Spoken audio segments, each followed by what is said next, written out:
I'm halfway through Deliver Us at the moment, Yeah. and I gotta say, man, like your your character is just so good, Thank you. and one of the most terrifying, I think, villains I've seen in TV for a little while. And it's just it's great to read some of the responses from people when you talk about it, and some people have been like, oh man, I can't watch this. This is too much. Like he's just so Yeah. bad.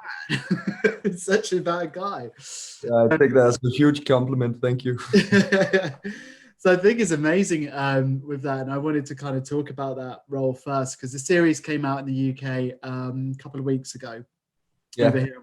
Then it's a TV show here, and so people are picking up on it and like talking about it now with Oh, that. that's great. But what I wanted to discuss with you was about when you read for the role in the script, Mm. I think you know what's coming. Like, was there a part of you was like going, "Oh my god, right? Am I ready for this? Can I be this guy?" Yeah. No, definitely. I had when I got the role, and I started working with it, and I read like the I had read the first script, but then I started reading the second and so forth. And there were definitely scenes where I kind of stopped. I had to put down the script and like, how would I get into that? Like, how could I portray that and with honesty? Like, how do you do that? I was so it was a challenge, but I really liked the challenge, and I guess I've already always been drawn towards those kinds of antagonists, those kind of parts. I find those challenges very interesting because they are not the villain in their own life. So to kind of get inside of their head or the villain's head is such an interesting task, I think. And I have a But yeah, feeling that it might flip a bit. I don't know. As I say, I'm only halfway through, but yeah, it's going to be interesting whether there might be some sympathy coming as well towards you. I don't know that it's beginning yeah, to go that way, but I don't want to spoil too much with no, I won't spoil the ending, but that. But yeah, I mean, it's a great role and a great cast as well yeah, that you're working alongside there. And I was interested also because we always love to talk about locations and where people film and that.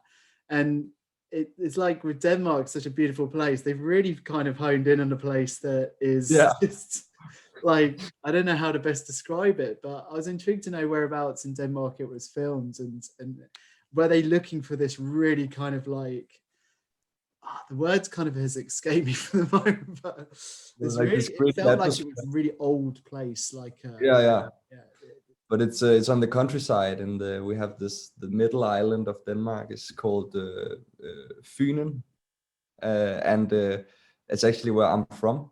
okay. So it's like on the countryside and small villages, and yeah, it is like in the TV series that there's not much police left. Like they are mainly around the big cities, so out on the countryside you're kind of on your own. And I guess that's why they wanted this to.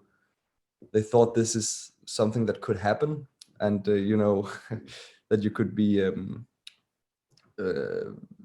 that some kind of bad guy could like have control of such a small town. So it's but it actually is a really wonderful place in the sunlight. It's very very beautiful and a lot of green fields and everything. But yeah, they definitely chose to focus on the darker aspects of living in the countryside where you kind of feel a little alone. But this thing about the local bar and everyone going to the same kind of club and all that, I remember that from my own childhood, and when I was a teenager, and there wasn't a lot of places to go out, so you kind of just met the same people all the time, and everybody knew everyone and stuff like that. So the dark side of that is that if you get caught in a bad relationship with someone, you're kind of really caught. Wow. Yeah, Yeah. yeah, Okay, that's really interesting. It made me think actually, just as you described it, it was a place I once went. I was over in New Zealand, and it was like a small town out there called it was Whangarei, and it was like the bars very similar to that. It was just it was all a locals kind of bar yeah, over there, and it's yeah, a rugby tour then, and everybody was like, who are these people and stuff like that. So yeah, you yeah, do definitely get pointed out and things yeah, like yeah, that. exactly. I want to talk also. I mean, going from the spectrum of this kind of real villain and bad guy, and you've also got Margaret Denforth. So Margaret the First. I'm hoping Yeah, my yeah. I'm learning Swedish with the Margaret, Danish side's going now. no worries. I think the um, English the international title is Margaret, Queen of the North, actually. okay, Yeah. okay. Queen of the North. And what can you tell us about your role in this? There's a lot of hype behind this film, so I'm really excited about it. I think. Oh yeah, I think it's gonna be a really exciting movie when it comes out. But unfortunately I'm not allowed to like reveal any of the plot. I'm really Okay, sorry. that's all Um, right. That's okay. but it's really a very intense and high political movie taking place in Nordic medieval times. So I think there's something to look forward to. Mm. Um, but it has nothing. It's nothing like Mike from Deliver Us. It's a very different part I play there. So yeah, but that's just been an awesome experience working with that film. I'm really excited to see it. I've seen small bits pieces of it, and I think it looks like something we haven't seen in Scandinavia before. Anyway, What yeah. was it like, if I can ask, about going from something like Deliver Us then to a film which was more period kind of? So was it a completely different style of kind of costume in itself and things like Yeah, that? yeah, yeah. Was that I quite a feel, fun experience in there? yeah, I feel like the costumes do a lot of work for you, and it has a lot of everything you do has like is emphasized by the costume. Suddenly you cannot move as fluently or freely as you might do in more up to date kind of costumes, you know. So there's something really interesting, like a challenge or something you can work with there. I think it's an opportunity more than something that puts me down or holds me back. But Mm. it's an opportunity to kind of see, well, how can I use this period to do something fresh? Like how can I play ball with it? And when like with Mike and Deliver Us, it was I knew I had the part for quite a long time, so I had time to like also develop the costume with the production, because we had the idea that he kind of hadn't changed his wardrobe since he was a teen, this character, and then just go with all the funky t-shirts and the bling bling and everything I for think him. that, I mean, going back to your character Mike in that show, I think one of the things that I think makes him so terrifying is that I could walk out on the street now and I can see that character, I can see that Yeah, guy, and I think that instills quite a bit of fear in kind of people that and yeah, sometimes they could be the nicest guys as well, but yeah, yeah. one look and you think, oh no, like I don't want to be messing with this guy. No, no, I understand. But yeah, most people are nice. But I think what I wanted to portray in him was also like this idea of a wounded dog more than just sadistic evil. But it's always the dog that is wounded or is already bitten that is kind of the most dangerous, because Yeah, it can really snap. You know what I mean? yeah. That's why I wanted it to be kind of a paradox in him with that. No. So I think also that's why people sometimes think he's scary, because he feels soft and very hard at the same time. I don't know. Yeah, no, it's a fantastic. It's I can't wait to see how the rest of that unfolds on there as well, because that's quite really Really, it goes out with a big bang, I can tell you. Yeah. and I also saw, like, going from Mike's a quite a serious kind of drama kind of thriller there. You've got Marguerite Forst, and then translation, I think I got the chart, is the Venus Effects, which is looking at something that's more of a romantic comedy. So Yeah. you're crossing some genres here, like Yeah. it's pretty cool just to see that. Was that good fun to make, and what can you tell us about that role? Yeah, it was a lot of fun, a very good project. It's not a big part I play in it. It's a smaller part, but it's an essential one to the main character's development. But I just feel really lucky that I get to cross genres, and I get to not be. I'm lucky in that way. I don't get typecast that much. I get to like dive into something very far away from me every time. But the Venus Effect is a very a warm story about how when it's about I don't know how much I can tell actually, how much I'm allowed to say, but it's a warm story about getting to know yourself, and like that you cannot control who you fall in love with, and so it's about acceptance. And sometimes I think that the hardest work with acceptance is actually within ourselves instead of the world around us. So the Venus Effect, it's a lot about that. Sounds interesting. Definitely another great and an amazing cast. So you've had you've got Trin Dearholm with and Soren Marling, and then this is Sophie Grabola, I think, is in there. Yeah, you're getting to really mix with some incredible actors and actresses there. How's that kind of feel when you're on set with them? Is it quite a relaxed thing? Is it great to learn from them and mix in with them? I learn a lot. I learn a lot from them. I don't know, my first job from acting school, when I stopped there, I started working on a TV series called Ride Upon the Storm. Mm-hmm. That is written by Adam Prise, who did Borgen and stuff. And then I had a lot of my scenes was with Lars Mikkelsen, who's like also a very great Danish actor. And I don't know, I at that time, in the beginning, I felt a little bit intimidated by how good he was, and is still. But we had a whole year together on that series, and so I don't know. A lot of the times, I feel like the best and greatest actors, when I meet them, they are actually a lot about connecting. That's what makes them so great. So it hasn't been difficult at any point with any of these big stars. They are really inspiring always, and I feel really relaxed when we get into the work. So after the first meeting, it's just work, and then I don't feel the pressure anymore at all. Yeah, oh, that's good. That's awesome to hear. Yeah.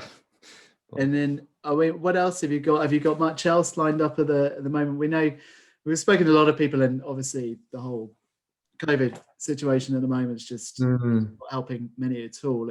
Has it had a major impact on you? If you've still got projects and things that are out there or beginning to come through? I've been kind of lucky this COVID year. It's been such a tormenting year, but I managed to. I had a monologue at a little theater in Copenhagen that I did with. I have like a theater group that I work with, a group I gathered at school, and we do projects together. I did that in between the two COVID waves. So I just managed to open the theaters, and then after we had the last show, everything closed down. Oh, wow. And in that period, I had already like taken some time off to chill and be with my girlfriend, and so, and then now everything is starting to open up a bit again in Denmark. And this next week I start shooting for a Danish indie movie. So it's a lot smaller. It's like the opposite of Margaret, Queen of the North. It's a very small production and a small team, but a very, very, very good script. Cool. Okay. Yeah. The timings work well for you in that kind of way. Yeah. It's not too. I feel lucky in that way, but it's still been a hard year for the patients, right? So, Yeah, absolutely. Yeah, I mean, my role, I work in travel, so mm, dominantly, and so yeah, there's that been a must be lot of hard. that to at No, the moment. So I can imagine. yeah, Um, so that's been quite interesting because I did yeah, Scandinavian countries and Iceland and places, so it's been yeah, fun. A bit like you with your theatre last year. I managed to get away to Greece just as it opened and then closed again. So I got yeah. away there, but I A missed good time. it. I mean, from a travel perspective, and you were talking about where you're from in Denmark.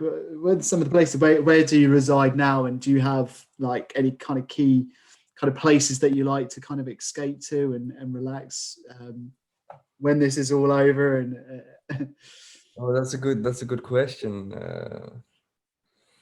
I don't know. I guess hmm. I haven't got this one specific place. I like uh, normally when I travel, I go to like live in another city with some friends, like rent an apartment and we stay there. I did that last year in Barcelona. okay, cool. Uh, not that last summer, but before COVID and everything, everything happened. The good Uh, times. yeah, exactly. And then so I enjoyed that, but I have also found that I really enjoy just renting a house or visiting someone that has a house on the countryside, whether it's in Denmark or in Sweden, and then just stay there. I don't have to go like I don't feel like go sightseeing all the time and stuff. I like to take like walk in the woods and swim in the lakes and stuff like that. That's what I appreciate. That's how I kind of uh, get my energy back, I guess. The Yeah. Denmark's quite a hidden gem for that because I have been learning when I've been kind of talking to different people and asking them, and they've been telling about like all these different places and things. And I think it was Sandra Goldberg Camp is in Wildland. She mentioned Yeah. the Aero Islands, and I'd never heard Yeah. of these places. I mean, and I've been to Copenhagen, and that's pretty much it. And I think a lot of people tend to hone in on that, certainly from a tourist perspective. Mhm. Mm. But it's been really interesting talking to people and finding out actually all these really stunning places that Denmark has to offer, which is a bit more off Yeah. the beaten track. Yeah, it is. I think we are so lucky with our coastline that is so nice everywhere in Denmark. So when you go to the countryside and you like, as if you visit Ærø, like she talked about, it's just a beautiful little island and such a lovely. They're so welcoming, the people there, because everyone knows everyone.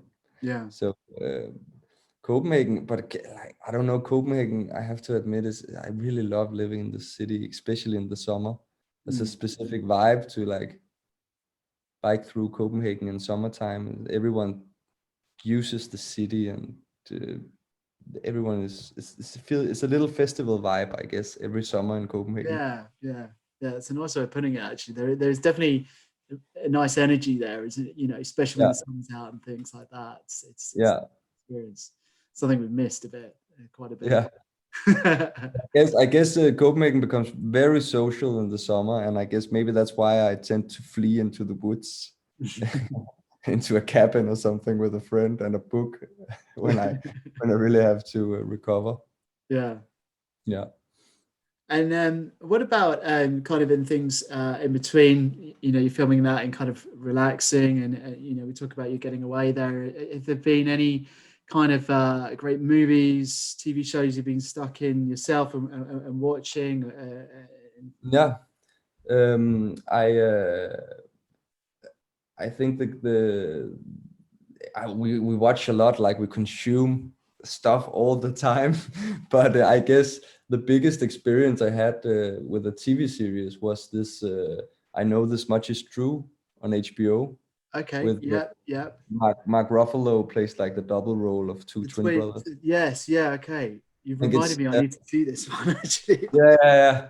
I think it's Derek Cianfrance that directed it, but it's an amazing miniseries. Really, I I just gobbled it up so quickly. It's really great. I don't know. And for movies, this now we have to get back to like the first wave of of COVID in like a year ago.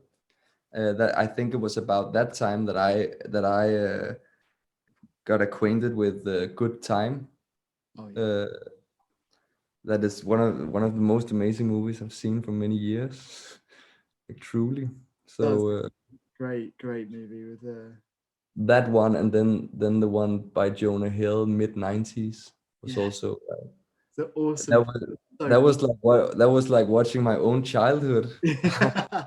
Just in on the countryside in Denmark instead of the US. That's like me and those guys I kind of rolled with back then.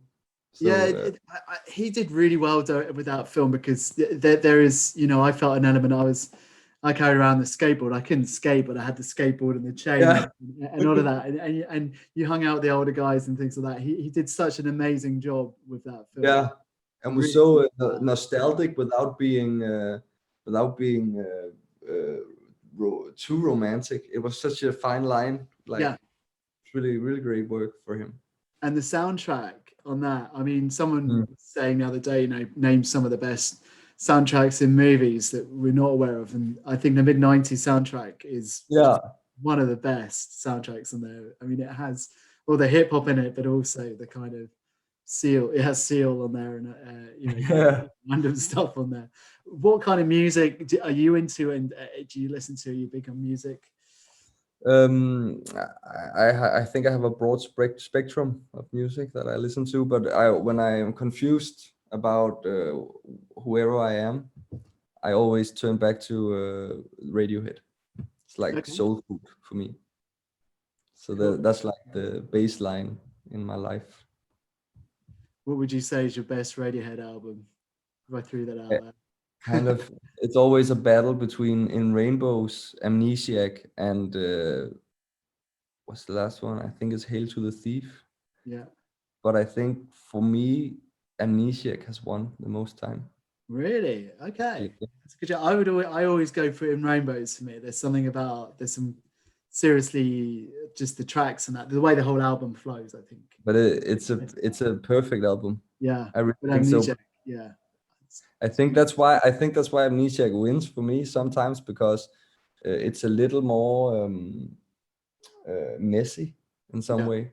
Yeah. So if I have to listen to it again and again, I guess In Rainbows is just sometimes a little too perfect, but I really love it. I love them all. Yeah. So, but then if I have to listen to it again and again, Amnesiac is just like, it's just a universe for me to dive into. So Yeah. I don't know if that makes sense, but No, definitely. No, I mean, yeah, you're totally right. It is, In Rainbows, a very easy album, yeah, like you say, to pick up and go for. But Amnesiac is more like more jarring. It yeah, unsettles you in place, and it's not as easy to get in. no, Like the Bends as well. I mean, that's an easy album to pick up and put down. Okay, yeah, for a few weird things on yeah. there. No, But that's then you have cool. to give it more. You have to give it more time if you have to fall in love with King of Limbs and stuff like that. But Yeah. it works. But if you want to, like, if when people come to me and say Radiohead isn't that depressed music, then you just have to give them the record In Rainbows. That's like the best opening for people to fall in love with. Yeah. I would say so. Definitely, that's Yeah. definitely the opener now. I think Yeah. definitely.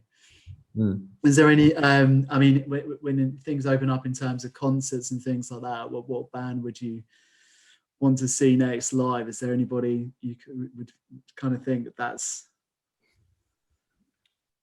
Oh, there's It's so a hard many. question actually because there's so many. I just really miss going to concerts. Actually, I love going to big concerts. I know Nick Cave was gonna have a big concert here in Copenhagen when everything closed down the first time around, and I had really hoped to see that. And I really love the Danish festival, Roskilde Festival. It's like, That's a really awesome festival. I've got to get myself over to that actually for you have some to time. try it. Like, I've been there with the same pack of friends for like 10 or 11 years, and I always it's such great music. Mm. So I had really looked forward.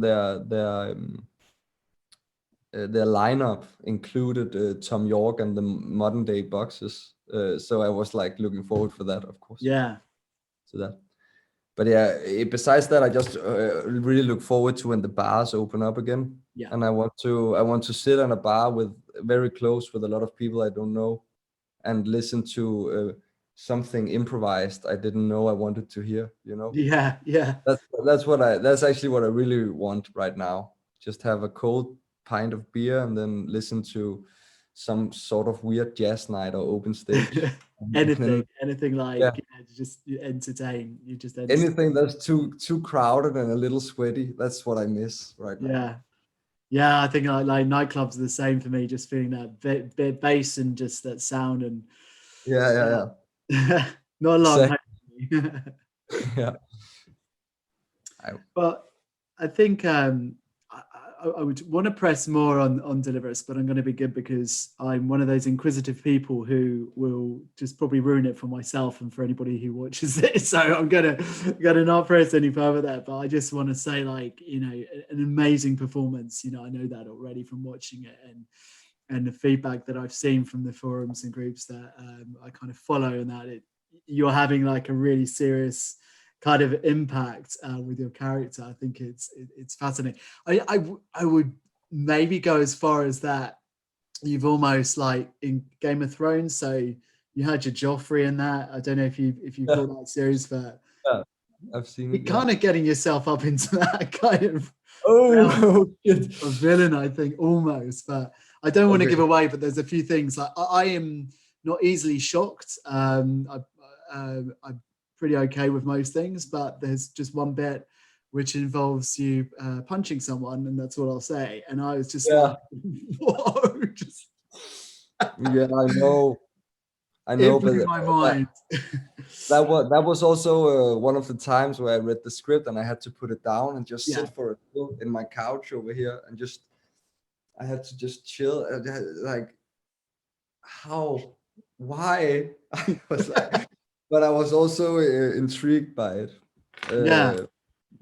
And the whole, I'm really happy about that scene. I don't normally say that, but it's very well edited also, and so.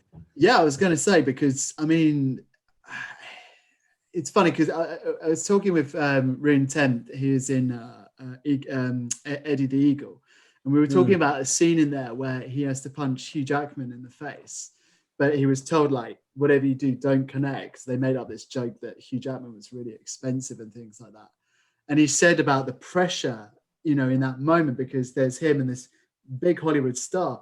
But in your situation, it's not a big Hollywood star, but, someone a bit younger than you, should we say. How was it to film that scene, and how did they... I'm just intrigued to know, like, because it's done so well. But I have to give a lot of credit to the kid. Yeah, he was amazing. It was so uncomfortable for me. Yeah, really, really uncomfortable. Also, the whole casting process of finding a kid that was capable of working together like that was uncomfortable. But he was a champ. For him it was a game. And so he took the game serious, but right after they said cut, he was like wanting to show me pictures on his iPhone or something like that, So he was relaxed. So he was very professional. I don't even know if it sounds it. Yeah, if really. he's aware of that, but he's not scared of anything, that kid. So it was easy to work. Yeah. Yeah. Well, I'm looking forward to finishing the show and sharing it as well with everyone. I think it's excellent, and so excited for your movie. And I know it's gonna be great. I mean, looking just on the hype, on the very little things that we've been given, the kind of breadcrumbs, just the sheer trailer, which was just the back of it's teasing. was a good teaser.